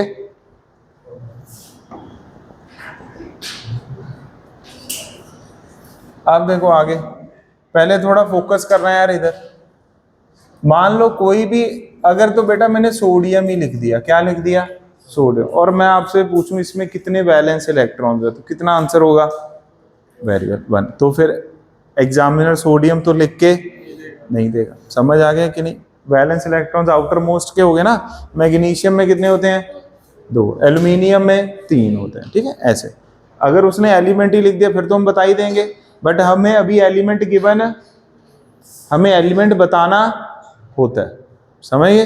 with the help of data of ionization, पहले मैं आपको थोड़ा सा समझाता हूं, फिर उसके बाद असली में लिखेंगे। पहले इधर देखो, अगर मान लो सोडियम है, क्या है बेटा, तो सोडियम का अगर मैं पहला इलेक्ट्रॉन रिमूव करूंगा ना, पहला इलेक्ट्रॉन क्या करूंगा, रिमूव, उसके लिए तो मेरे को एनर्जी चाहिए बेटा 10 यूनिट्स। कितनी चाहिए, एक वैलेंस इलेक्ट्रॉन है ना, ठीक है। अब अगर मान लो मैं सोडियम का दूसरा इलेक्ट्रॉन, 2 का मतलब 2 होता है कि सेकंड होता है, सेकंड रिमूव करूंगा ना, तो यहां पर आएगा सीधा 150। क्या आएगा, मतलब अच्छा खासा जंप आएगा। क्या आएगा, अच्छा खासा जंप। तो इसका मतलब मैं क्या बोलूंगा, सोडियम में कितने वैलेंस इलेक्ट्रॉन्स हैं,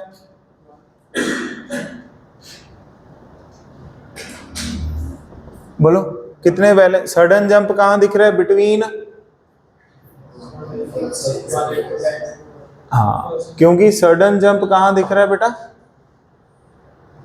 अभी, हाँ, ये number of electron, sudden jump between 1 and 2, तो 1 वाला ही क्या होएगा, नंबर ऑफ वैलेंस इलेक्ट्रॉन्स। अच्छा, अगर मान लो बेटा मैं मैग्नीशियम लिख देता, क्या लिख देता, पहले मान लो ऐसी रैंडम डेटा बेटा 15 है, कितने वैलेंस इलेक्ट्रॉन्स होते हैं मैग्नीशियम में, कितने होते हैं बोलो, 2, 15। अगले वाले में मान लो 45 है, तो अगले वाले में सीधे ही आंसर कितना होएगा, 200। कितना होगा बोलो, 200। मतलब सडन जंप अब किस में है, इधर लिख देते हैं बेटा sudden jump, sudden jump between 2 and 3, तो नंबर ऑफ वैलेंस इलेक्ट्रॉन्स कितने आएंगे बोलो, 2। यहां पर बिटवीन 1 एंड 2, तो कितने वैलेंस इलेक्ट्रॉन्स, 1। सिमिलरली अगर ये क्या होएगा, तो यहां पर मान लो 18 है, यहां पर मान लो 54 है, यहां पर मान लो कुछ 90 है, फिर आपको एकदम दिखेगा बेटा 300। क्या दिखेगा, तो सडन जंप दिख रही है ना, अच्छा खासा गैप, बोलो अपने आप डेटा गिवन होगा। तो आप यहां पर क्या लिखोगे, बिटवीन 3 एंड 4, तो इसका मतलब वैलेंस इलेक्ट्रॉन्स कितने हैं, 3। ये आपको वाइस वर्सा भी पता होना, अरे क्या बात है बेटा, वाइस वर्सा भी आपको पता होना चाहिए। मतलब अगर किसी में कितने वैलेंस इलेक्ट्रॉन्स हैं,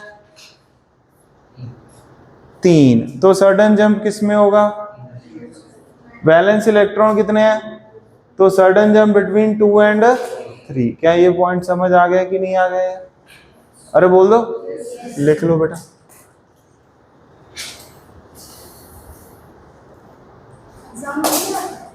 है, हाँ, डेटा गिवन होगा, यहां पर एलिमेंट लिखा होगा x1 x2 x3, तो पूछेंगे x1 में कितने वैलेंस इलेक्ट्रॉन है, x2 में कितने, ऐसे समझे। ये मैंने सिंपलिसिटी एग्जांपल से समझा।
हाँ, वाटर ब्रेक हो जाए बेटा।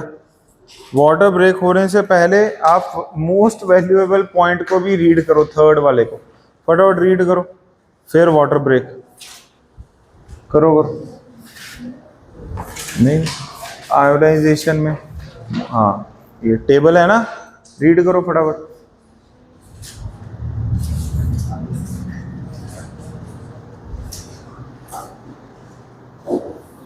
चलिए, कोई नहीं बेटा, बैग ही गिरे, वो खुद नहीं गिरे।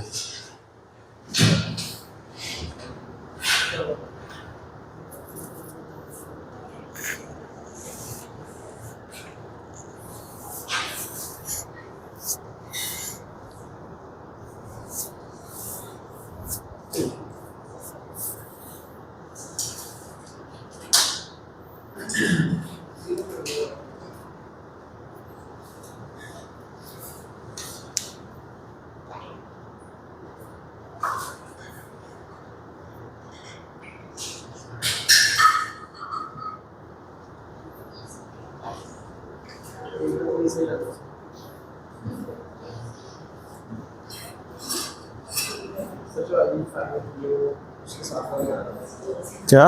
लास्ट में जो 3 है, हाँ उसके नेक्स्ट ब्लॉक में आना। हाँ हाँ, तो ये थोड़ा करेक्शन कर लेना, ये 3 वाला डेटा लास्ट में आएगा ना। एल्यूमिनियम में कितने आयोनाइजेशन, कितने वैलेंस इलेक्ट्रॉन्स हैं? ओए, एल्यूमिनियम में कितने वैलेंस इलेक्ट्रॉन्स हैं? 3। उन्होंने कौन से ब्लॉक में दे दिया ये डेटा? ठीक है, करेक्ट कर लो। चलो, यहां तक हो गया। अब लिखो बस थ्योरेटिकल पॉइंट्स, मतलब अब तो सिर्फ पॉइंट्स पढ़ने हैं और कुछ नहीं। आयोनाइजेशन में क्या क्या पढ़ लिया हमने? चलो वंश बेटा बताओ, पहले सबसे पहले क्या पढ़ा हमने?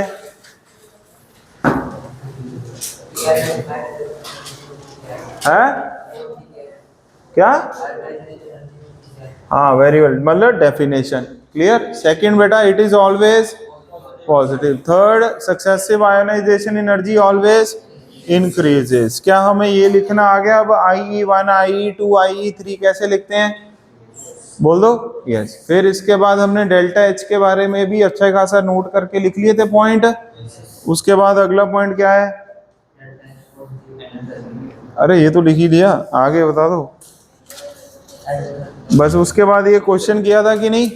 कौन सा अच्छा क्वेश्चन था? जब आपको सीधा 2 इलेक्ट्रॉन का क्या दिया हो?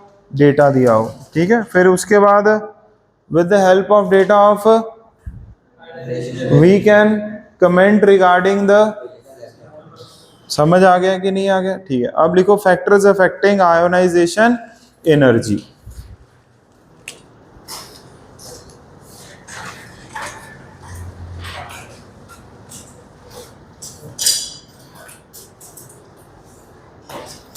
फैक्टर्स affecting ionization energy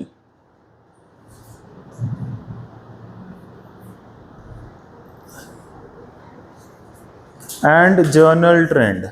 ठीक है, and general trend of ionization energy, मतलब हम इसमें दोनों चीजें एक साथ पढ़ते हैं, फैक्टर्स अफेक्टिंग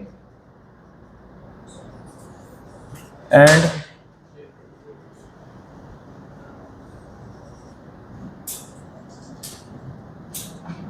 ठीक है, general trend of ionization energy.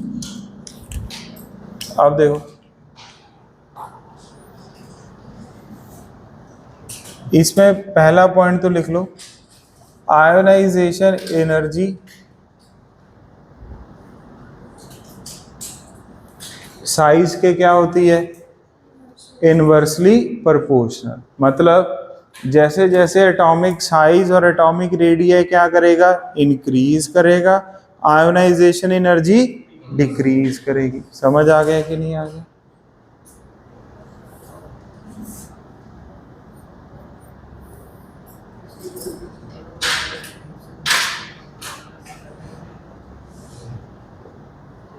Z effective का क्या नाम था जैस्मिन बेटा? नोटबुक देख के बताओ, घर पे रही नोटबुक? अच्छा, वेरी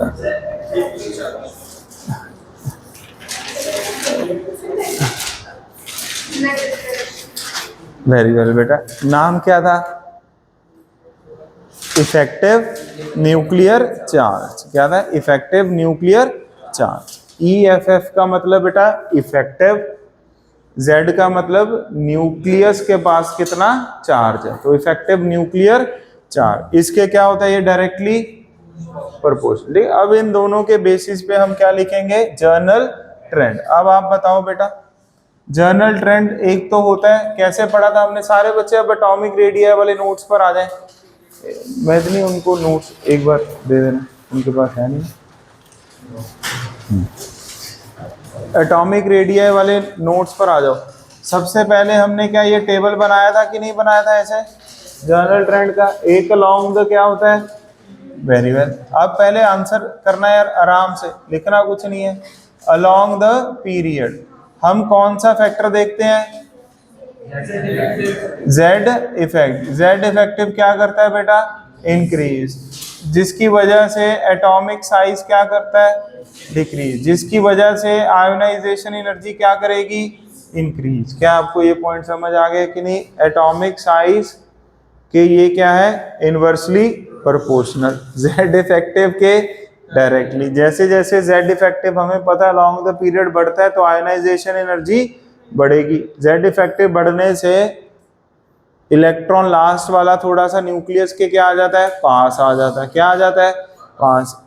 इसलिए एटॉमिक साइज कम, आयोनाइजेशन एनर्जी ज्यादा। अब सोचो ऐसा क्यों हो रहा होगा, सोचो पहले। हाँ वेरी वेल, मन में सोचा ना सभी ने? सोचो, इलेक्ट्रॉन को बाहर करना है। क्या करना है? बाहर करना है। समझ नहीं? अगर हम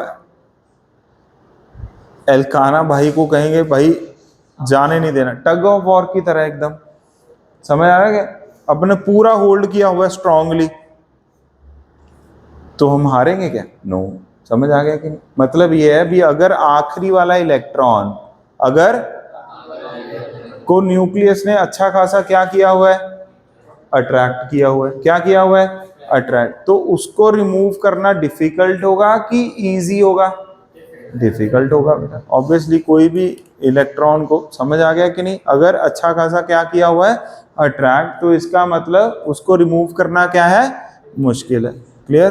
तो आप बताओ बेटा, जितना ज्यादा इफेक्टिव न्यूक्लियर मतलब जितना ज्यादा नेट अट्रैक्शन, जो जैस्मिन कह रही थी, नेट अट्रैक्शन जितना ज्यादा, उतना ही उस इलेक्ट्रॉन को डिफिकल्ट है टू रिमूव। तो इसका मतलब उतनी ज्यादा एनर्जी चाहिए टू रिमूव दैट इलेक्ट्रॉन। तो इसका मतलब आयोनाइजेशन एनर्जी इंक्रीजेस। क्या ये पॉइंट समझ आ गया कि नहीं आ गया? अच्छा, अब डाउन द ग्रुप आपको इतनी एक्सप्लेनेशन जरूरत नहीं होती पेपर में। आपको क्यों? रीजन कभी नहीं पूछते, सिर्फ क्या पूछते हैं बेटा? ऑर्डर। ऑर्डर याद हो गया कि नहीं हो गया यार? बोलो, रीजन भी क्लियर हो गया कि नहीं हो गया? ठीक है।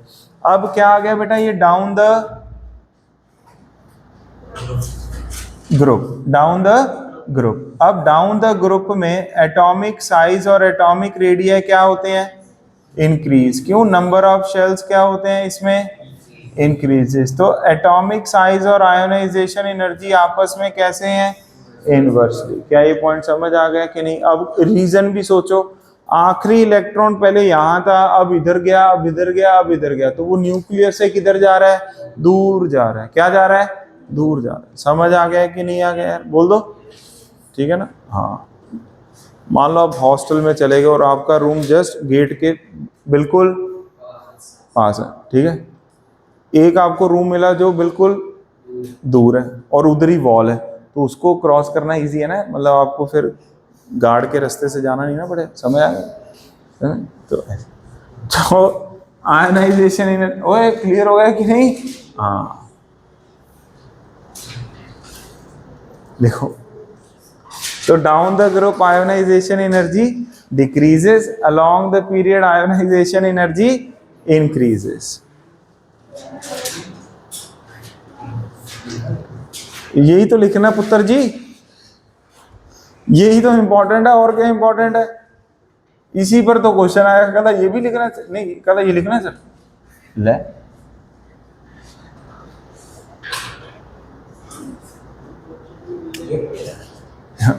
पता तो तेरे को भी नहीं था।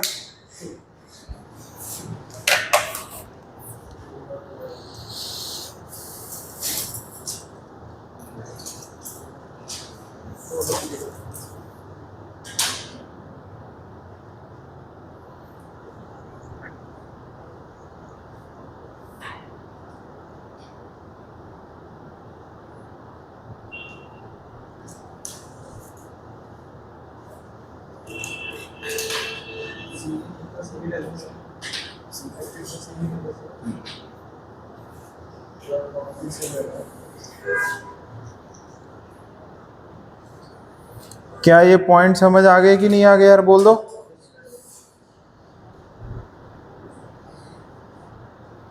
ठीक है,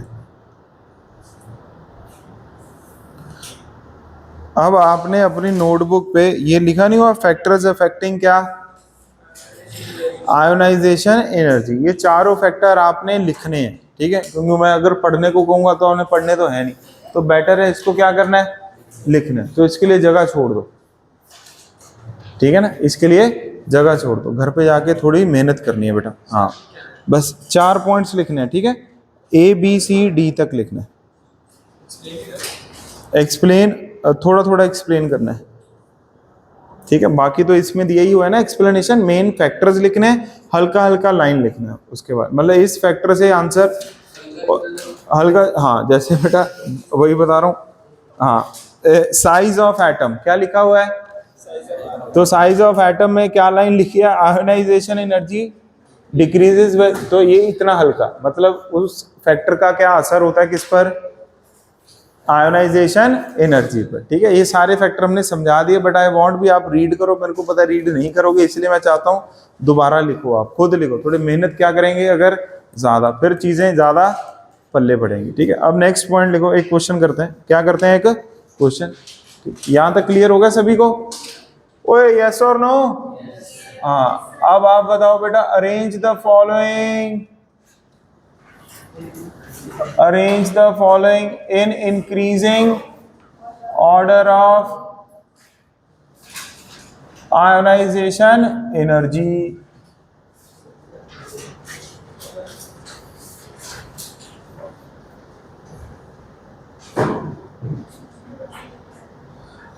चलो करो खुद, इसी बहाने एलिमेंट्स भी याद हो जाएंगे। चलो बताओ भाई, निमोनिक, प्रणव बेटा, हाँ, लीना की रब से फरियाद, चलो, और फ्रेंडशिप वाले हो रहे, हाँ चलो लिखो बेटा, करो, वो रेड पेन से लिखा करो यार क्वेश्चन, रेड पेन की नोटबुक ही भूल गए बेटा, अच्छा।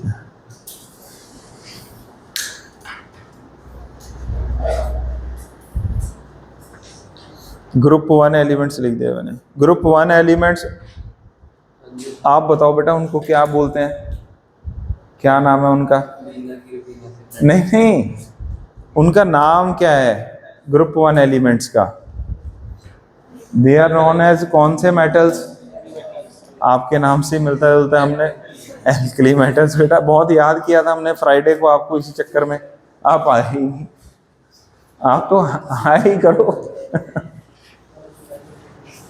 हाँ, वो ज्यादा मिलता है।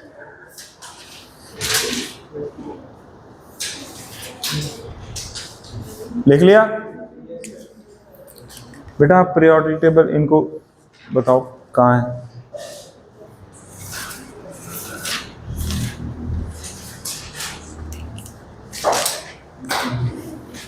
डाउन द ग्रुप का मतलब हो गया पहले टॉप एलिमेंट फिर नीचे बॉटम एलिमेंट, बताओ इनको ग्रुप 1 कहाँ है, ग्रुप 1 एलिमेंट्स में कौन कौन आ रहा है यार, lithium, sodium, potassium, rubidium, caesium, और बस बस भाई यहीं तक ही चलता है कहानी, समझेंगे। सबसे ज्यादा आयोनाइजेशन एनर्जी किसकी होएगी, हाँ, क्योंकि ये कौन से एलिमेंट्स हैं बेटा, ग्रुप एलिमेंट्स हैं, बस ऐसे लिखोगे कि ना, रीजन बोलो क्या है ये, ग्रुप एलिमेंट। सेकंड क्वेश्चन करो,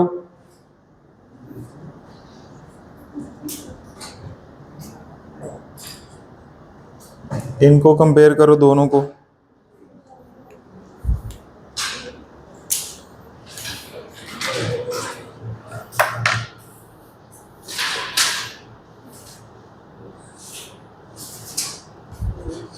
लिख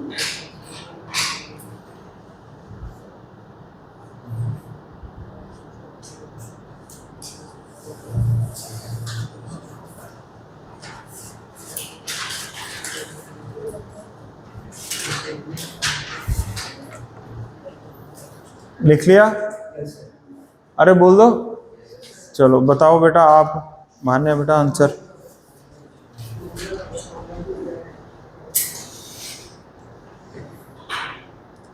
ऐसे नहीं, वो पहले ये आइडेंटिफाई करो ये ग्रुप एलिमेंट्स हैं कि पीरियड एलिमेंट्स हैं। पीरियड एलिमेंट्स हैं। फिर बेटा पीरियड्स में ये जर्नल ट्रेंड देखो, जर्नल ट्रेंड क्या होता है? Along the period. अब बोलो। हाँ, फ्लोरीन मतलब ज्यादा कि कम आयनाइजेशन एनर्जी? ज्यादा आयनाइजेशन एनर्जी। गुड। कहीं ऐसे बोल दो फ्लोरीन बाद में सर अपने आप देख लो इंक्रीजिंग है कि डिक्रीजिंग। ओए पहले ये चेक करना ये क्या है, सेम पीरियड एलिमेंट्स। वो स्टेप नंबर समझ आ गया कि नहीं आ गया भाई? पहले भी पीरियड एलिमेंट्स हैं कि ये ग्रुप एलिमेंट्स हैं, ये चेक करना है अपने को। फिर उसके बाद बेटा यहाँ पर ऑक्सीजन आता है, यहाँ पे फ्लोरीन, तो विनर कौन आ गया? फ्लोरीन। क्या ये समझ आ गया कि नहीं आ गया? ठीक है। अब लिखो एक्सेप्शंस।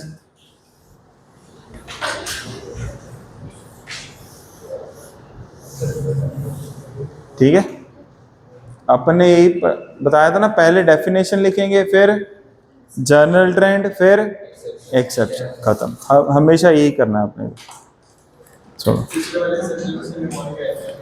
है एक्सेप्शन के निमोनिक्स? वो एक्सेप्शन के निमोनिक्स नहीं होते, डी ब्लॉक के निमोनिक्स। हाँ, ये एक्सेप्शन के निमोनिक्स क्या होता है? हाँ। वो सारी एक्सेप्शन है। अच्छा लिखो पहला एक्सेप्शन बेटा, इसमें थोड़ी ज्यादा है, समझ गए? इसी में एक्सेप्शन क्या है, थोड़ी सी ज्यादा एक्सेप्शन है। ठीक है, पीरियोडिक टेबल में पहले मन में सोचो, पहले मन में ध्यान करो, बेरिलियम कहाँ है? सोच लिया ना मन में?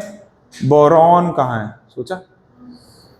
मन में सोचा, मन में थोड़ा ब्रेनस्टॉर्मिंग, चाहे अभी थोड़ा टाइम लग जाए, कोई चक्कर नहीं है, आदत पड़ेगी तो पेपर में जल्दी क्लिक होएगा। हो गया? क्या बेरिलियम और बोरॉन में जो पीरियोडिक टेबल बना हुआ है उसके बीच में खाली जगह आ रही है? वेरी वेल बेटा, देखो अब पीरियोडिक टेबल देखो सारे बच्चे।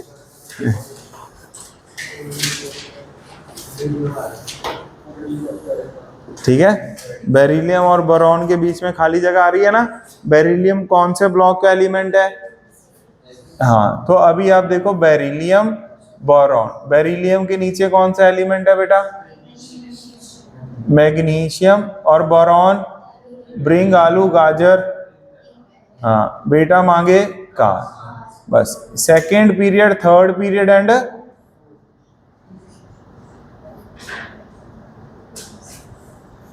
Fourth period. ओके, होना क्या चाहिए बेटा? अगर लेफ्ट टू किधर जा रहे हैं? राइट, लेफ्ट टू राइट, तो आयोनाइजेशन एनर्जी क्या करती है? इंक्रीज होती है कि नहीं? पर क्योंकि ये एक्सेप्शन है तो क्या होएगी? डिक्रीज। तो पहले तो आंसर याद होना चाहिए। आंसर याद हो गया कि नहीं हो गया? किसका आयोनाइजेशन एनर्जी ज्यादा होगा in comparison to these three? इसके नीचे ये वैलिड नहीं है, तो पहले ये हो गया कि नहीं हो गया? ठीक है,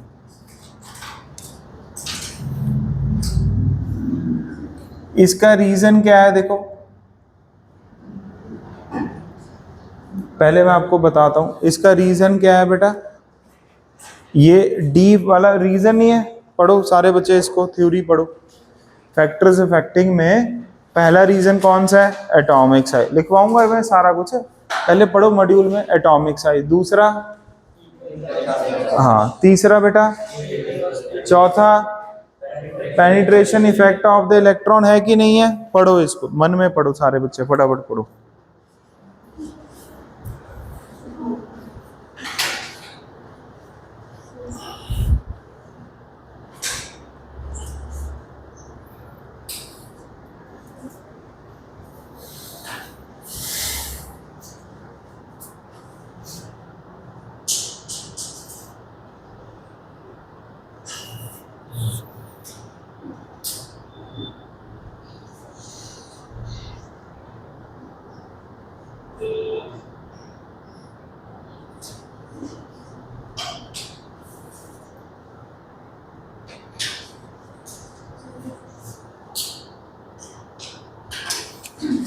ये देखो इसका रीजन लिखो पहले। हम बेरिलियम और बोरॉन का जो रीजन है बाकी वही बाकियों के लिए क्या है बेटा, वैलिड। यहाँ पर लिखो बेरिलियम, यहाँ पर क्या लिखो, बोरॉन। बेरिलियम का इलेक्ट्रॉनिक कॉन्फ़िगरेशन क्या होता है, 1s2 2s2। बोरॉन का बेटा 1s2 2p1। तो ऐसा कहते हैं यहाँ पर तो p वाला इलेक्ट्रॉन रिमूव करेंगे और यहाँ पर कौन सा इलेक्ट्रॉन रिमूव करेंगे बेटा, s वाला इलेक्ट्रॉन क्या करेंगे, रिमूव करेंगे। तो ये ऐसा कहते हैं इस वाली एक्सेप्शन में s वाला electron is more close to nucleus, is more close to, thus it is difficult to remove।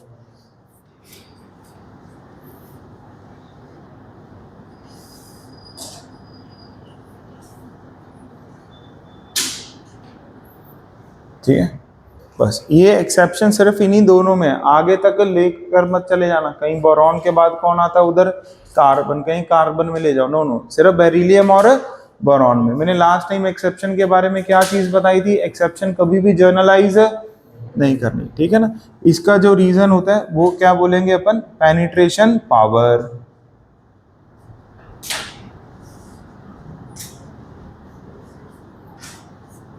For the same shell, S वाले ज्यादा क्लोज होते हैं तो इनका पेनिट्रेशन पावर ज्यादा है, SPDF। ये इनका रीजन है, अगर कभी आपसे पूछा जाए, वैसे पूछा जा भी सकता है, ठीक है। पहले लिखो, इतना लिखो।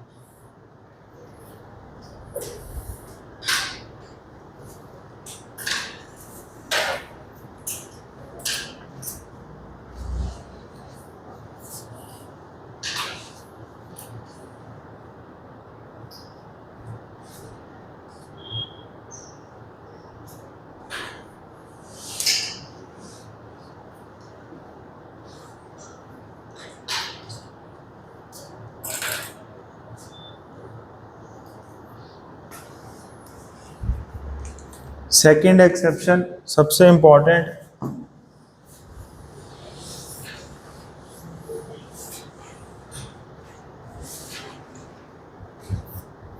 यहां पर एक बॉक्स बना के ये लिख लो, रीड फ्रॉम NCERT, ताकि आपको ये पता हो भी ये वाला टॉपिक हमें NCERT से रीड नहीं करना है, याद भी करना है।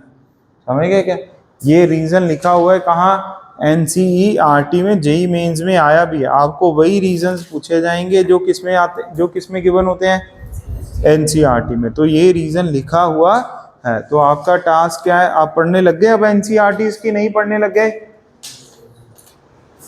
ऑनेस्टी से बताओ कौन कौन पढ़ने लग गया है।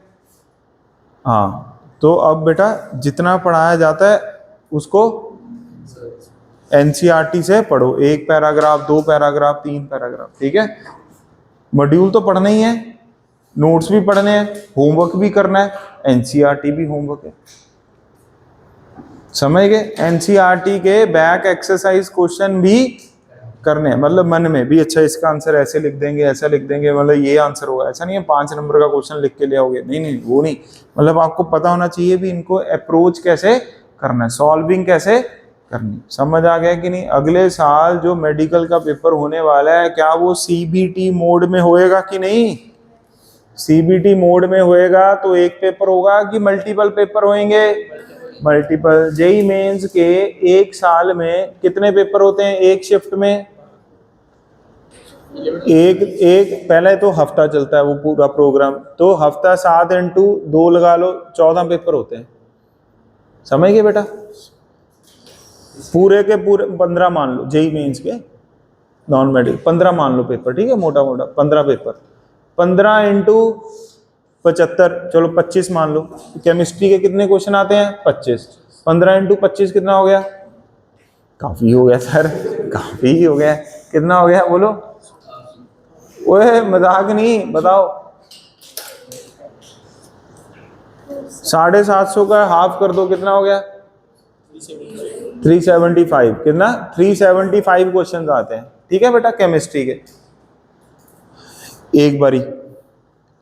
अभी अगली बारी मेडिकल का पेपर होगा तो अगर तो देखो बहुत ज़्यादा हम टेक्नोलॉजिकली डेवलप करके भी एक दिन में ही हो जाए सभी जगह पेपर, फिर तो एक ही पेपर होगा। पर ऐसा जब जेई मेंस पॉसिबल नहीं है तो नीट भी कैसे पॉसिबल हो जाएगा? समझ आ गया कि नहीं? तो आपका तो पैटर्न में भी कितने क्वेश्चन है? 45। केमिस्ट्री की बात करें अगर, सिर्फ किसकी बात करें? केमिस्ट्री, 45 क्वेश्चन है।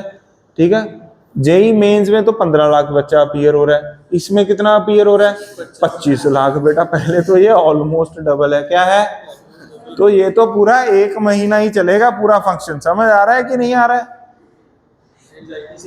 एंजाइटी तो फुल बढ़ जाएगी बेटा, जिसका मान लो पहले दिन है और जिसका आखिरी दिन है, उन दोनों की हालत पूरी ओके हो जानी है। समझ गए कि नहीं?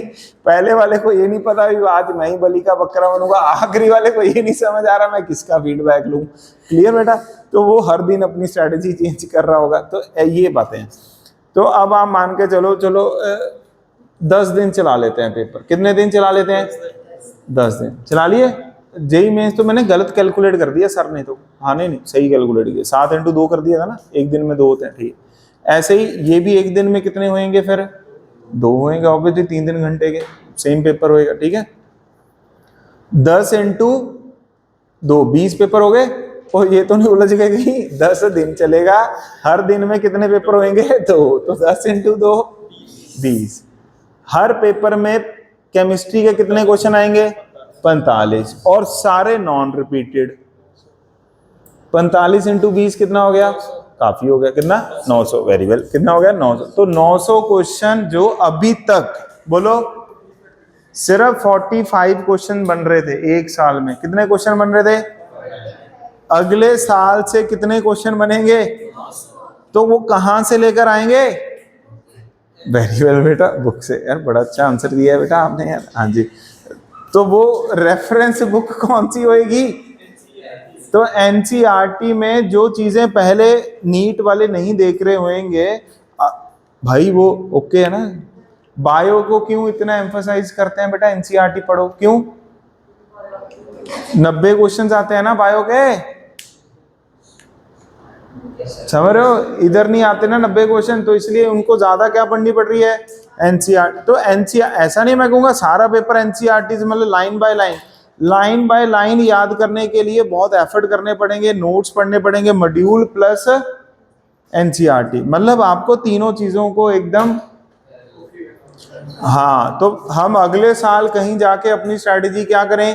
चेंज करें एज पर द, हाँ मतलब किस तरह का पैटर्न आ रहा है। जब पता ही एनसीईआरटी तो पढ़नी है, अगर अपने को गवर्नमेंट मेडिकल सीट लेना है, समझ गए ना? तो अपने को एनसीईआरटी तो पढ़नी ही पड़ेगी। क्लियर हो गया कि नहीं हो गया? नहीं तो मार्क्स तो आ जाएंगे 500 550 आगे मान लो इस वाले पेपर में, पर इस वाले पेपर में 500 550 मार्क्स की कोई वैल्यू है क्या? नहीं। वो फिर क्या करो, चाहे 500 ले आओ चाहे 550 ले आओ, बात तो क्या रही? अगर गवर्नमेंट मेडिकल सीट, समझ, तो ये तो कंप्यूटर की तरह हो गया ना, बाइनरी नंबर, इधर 0 और ये वाली सिचुएशन हुई बढ़िया मेडिकल में। समझ आ रहा है क्या? तो हमें बेटा पूरा गेम में इन होना है, समझ गए? आउट नहीं होना है। तो इसलिए आपको एनसीईआरटी तो वैसे भी पढ़नी है। एनसीईआरटी नहीं पढ़ोगे तो रेफरेंस बुक कौन सी और पढ़ोगे? कोई और है ही नहीं, समझे? तो एनसीईआरटी पढ़नी है। इसलिए जितना कराया जाए उसको जाके किधर से पढ़ो? जो चीज आपको नहीं मिले उसको अंडरलाइन नहीं करना, पहली बात तो, ठीक है? जब आप दूसरी बार पढ़ो फिर उसको क्या करो? अंडरलाइन, ठीक है ना? कि नहीं तो पूरी बुक की अंडरलाइन कर दोगे, अरे ये भी अच्छा ही लग रहा है पॉइंट, ना ना ना बेटा, क्या पता नोट्स में हो। यहां तक क्लियर हो गया सभी बच्चों को? अच्छा, एनसीईआरटी बाय किसने नहीं की? नहीं ऐसे मत गुरु, उसने कौन सा पाप कर दिया कोई? मतलब अगर नहीं की तो बेटा do by NCERT and do read NCERT. ये वाला रीजन आपको मिलेगा कहां पर? जेई मेंस के पेपर में ये वाले क्वेश्चन बच्चे छोड़कर आ रहे हैं। आप जेई मेंस के कोई बच्चे पत्थर फेंको, ठीक है? वो उससे पूछो कौन से चैप्टर नहीं आ रहा, वो कहेगा पी ब्लॉक। समझ गए क्या? पी मतलब पी ब्लॉक, समझ रहे? ये क्वेश्चन पी ब्लॉक का नहीं है, ये क्वेश्चन किसका है? पीरियोडिक प्रॉपर्टीज का। उसको लगता है ये एलिमेंट पी ब्लॉक के हैं तो शायद पी ब्लॉक का क्वेश्चन है, वो यही कहेगा पी ब्लॉक डी ब्लॉक। उसको ना पीरियोडिक आ रहा है ना उसको केमिकल। ये लिखा कहाँ हुआ है? पीरियोडिक और केमिकल की एनसीईआरटी में। वो बेचारा कही जा रहा पी ब्लॉक। समझ आ रहा है कि नहीं? मिल गया ना? ये इसीलिए आपको अगर थोड़ा और ट्रस्ट करना है मेरी बात पे, वैसे तो आपको आना ही चाहिए, ठीक है, पर फिर भी नहीं हो रहा तो कोई भी जेईई मेंस के बच्चे इधर आओ, कोई भी रैंडम, ठीक है बेटा। तो मैं इसलिए आपको पहले ये बता रहा हूँ। चलो आई होप आपको लेक्चर समझ आ गया होगा, ठीक है। तो हम कल कंटिन्यू करते हैं। आज का होमवर्क बेटा दे दिया था मैंने, होमवर्क क्या था?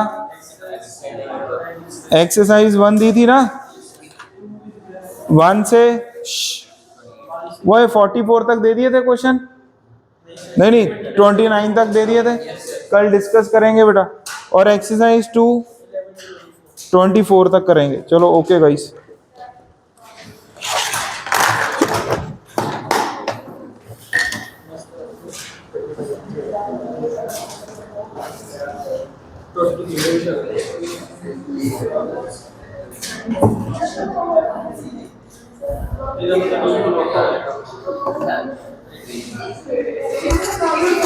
ये